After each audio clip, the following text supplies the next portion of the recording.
Et salut tout le monde, bonjour à tous, bien évidemment à toutes.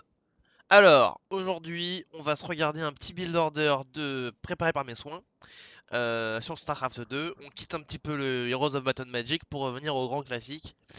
Et donc, je vais vous expliquer en à peu près 5 minutes 55 comment on fait pour, en tout cas, éclater des GM en Terran, en mecha. Alors, c'est parti. Donc, on a déjà mis en x2. Alors, moi, je suis hop, le Terran vert. Et en bas, c'est un Izimba, donc MSMRM de Izimba. Il est passé une fois sur Gaming, je sais pas si vous vous rappelez. Sur une trompette où il s'est fait torcher rapidement. Parce que, bon, c'était vraiment des gros qu'il affrontait. Mais il s'est pas mal démerdé. C'était donc, cette game faisait partie d'un clan war. D'une série de clans war, en fait. Et donc voilà. Alors, rapidement.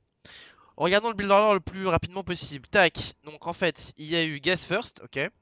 Ensuite, juste après l'Arax. Et vers à peu près 50% de l'Arax, on pose le deuxième gaz pour avoir un gaz vraiment rapide.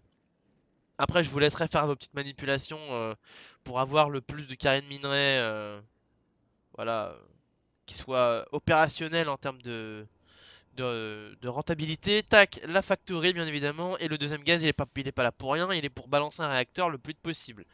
Réacteur qu'on va balancer tout de suite avec un dépôt de ravitaillement assez rapide aussi. Parce qu'en fait, figurez-vous que ça m'est déjà arrivé de me prendre des 12 poules.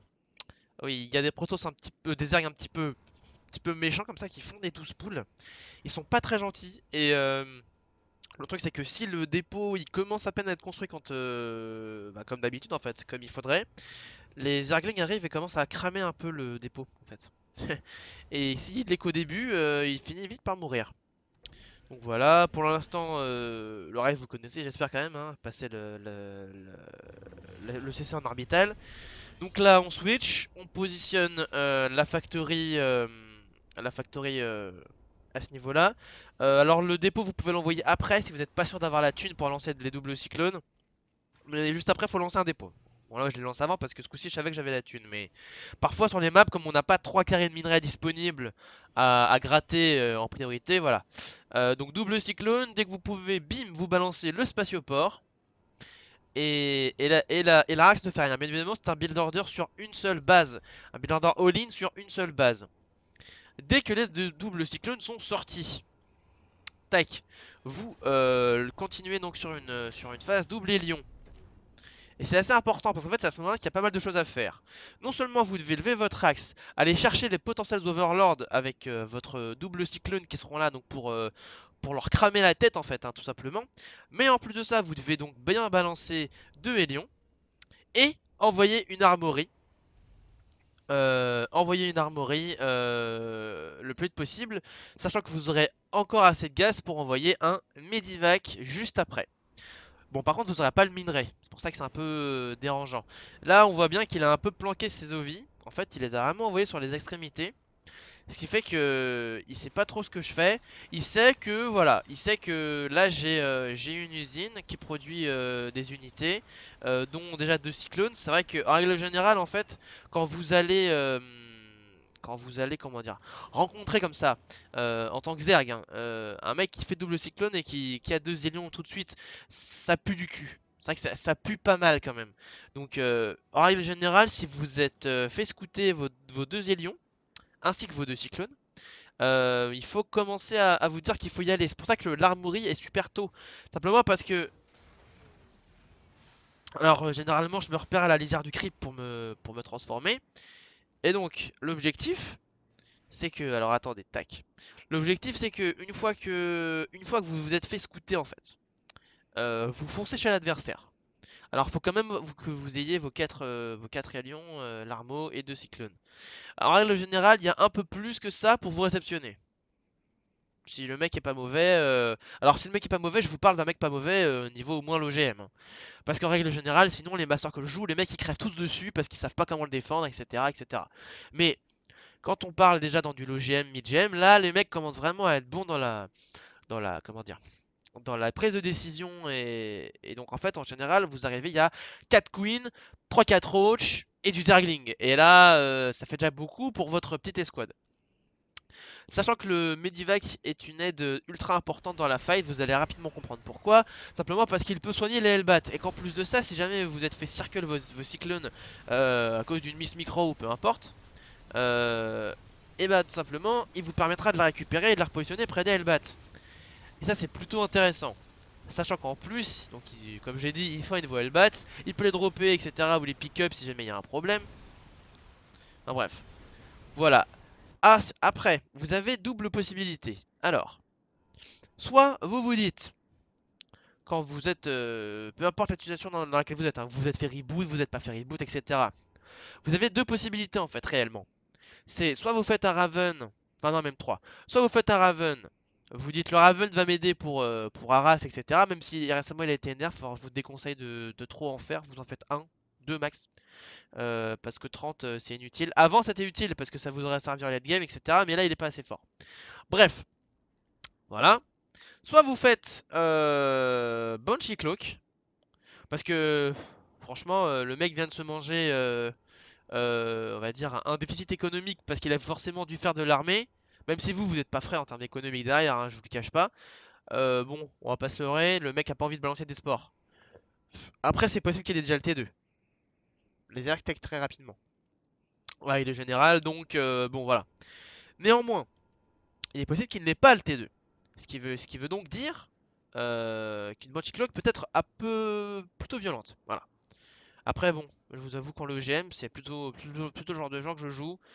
Les mecs ont le T2 et une sport. Mais bon, voilà. Donc, soit vous balancez donc forcément des unités via ce spatioport, soit vous balancez pas d'unité et en fait vous posez un deuxième. Bon, de toute façon, le deuxième CC il est obligatoire, mais vous créez pas d'unité et vous balancez un troisième CC. Et donc ensuite, vous serez obligé de faire une Banshee. Pourquoi une Banshee? Parce que vous n'avez pas, comment dire, vous avez pas vous avez tout simplement pas le matos, enfin l'infrastructure nécessaire pour envoyer autre chose qui puisse vous défendre au sol suffisamment de manière intéressante pour que ce soit rentable. Parce que si vous faites des cyclones, ça va prendre du gaz que vous n'avez pas car vous êtes que sur 2 gaz et vous avez besoin de votre gaz pour faire des unités plus, on va dire plus intéressantes ou en tout cas des infrastructures. Donc, vous allez au moins balancer une Banshee. Pourquoi? Parce que la Banshee, ça défend les Roach, les Zerglings, les Benlings. Et si c'est des mutas, ça n'arrivera forcément pas tout de suite puisqu'il a dû déjà faire des unités pour vous contrer et pas que des Zerglings, sinon il a perdu. Ouais, parce que s'il fait pas des unités qui coûtent un minimum de gaz, donc des Roach, c'est lose, hein. Vos Hellbat, ils arrivent, ils crament tout. À part s'il y a 55 Queen quand il arrive, quand vous arrivez. Bon, ce que je ne pense pas. Donc voilà. On va remettre la vidéo, mais là vous avez compris que j'ai plus ou moins gagné. Ensuite, il y a ma stratégie, c'est vous balancez donc un deuxième CC et en fait vous balancez un deuxième spatioport qui bien évidemment sera agrémenté d'un laptech et vous partez sur double Banshee en continu, plus ou moins en continu, avec donc une prise rapide de gaz sur la B2, hein, l'objectif étant de très rapidement saturer en gaz. C'est qui donc permettra à votre petite économie de balancer une facteur supplémentaire et comme l'armory est déjà pop, vous pourrez très clairement balancer du Thor en fait. Et le Thor étant vraiment une arme de destruction massive face aux mutas, un dans chaque base ça vous suffira pour être défendu. Voilà. Après, bon, normalement les mutas arrivent plus ou moins quand il y en a qu'un seul Thor qui sort, donc bon. Enfin, si vous n'avez pas peur de le Medivac, vous faites la navette avec le Medivac et ça le fera. Alors ça il me semble que c'était, ouais, c'était l'époque où ça faisait encore 24 de dégâts, c'était fumé. Bon voilà, petite micro aux oignons. Bien évidemment le GG ça fait ressortir très rapidement. Voilà, donc si vous, donc voilà, là j'ai trop mis dans la barre de prod mais je savais que j'avais gagné en fait. Donc voilà, mais sinon ça on le met pas en fait, on arrête d'en mettre, on pose B2, double gaz, etc. Vous avez compris.